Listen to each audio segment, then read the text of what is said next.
The year is 2050. We have been dealing with shortages this year, but then again, that's nothing new. Thankfully, food stamps have given us the ability to eat since we really don't have the money to buy any food ourselves.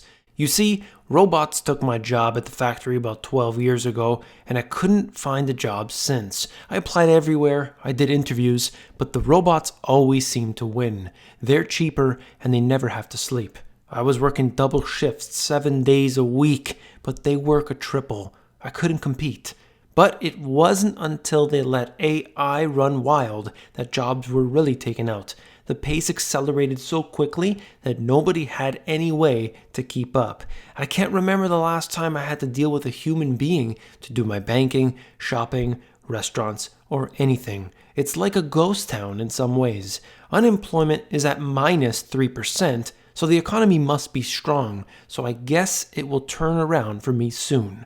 Once they banned cash and everything went online, life was supposed to get easier. At least that's what they told us. But with frequent power outages and rolling blackouts, it makes it very difficult to predict when I can buy what I need. Since the introduction of MMT years ago, the paychecks have really helped out. I get $220,000 a week, but that barely gets us anything these days. Still, it's certainly better than nothing. The Fed has been really good to us. Once the collapse hit, they swooped in and saved the day. They shut down the markets, the banks, and began QE5.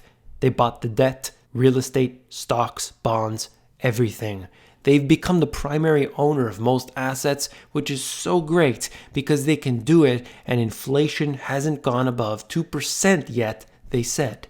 Initially, people were worried about deposits, savings, and for real estate owners, they worried about the value of their property. I don't know many people who can actually afford a home, but for those inheriting, the value is important to them. These days, you can't find anything for less than $400 million. Perhaps in the dangerous parts of town, but it's become a no-go zone anyway. I can't even recognize this place anymore.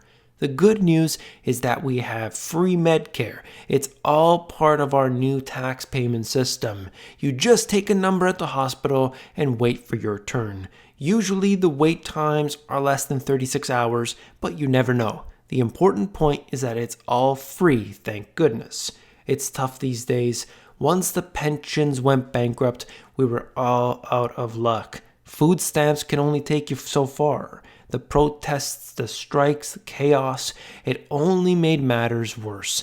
The king didn't hear our calls for help. He only ordered more and more defense spending. Right now, I heard we're spending $500 trillion a year on defense, and they want that to increase. I know that we're in a declared emergency, and we need to wait out the hardship until things get back to normal, but it's tough. I can't even remember the last time we had a president. Things have certainly changed. The elite are doing great though, because the stock market surpassed 3 million points recently. I used to own shares of Amazon, 7 of them I think. I got scared when the collapse hit, and we were locked out of our accounts for weeks. I know nobody is allowed to sell their shares now anyway because of the current monetary controls, but it would have been nice to keep them. Oh well, I'm sure the Fed has something up their sleeve anyway.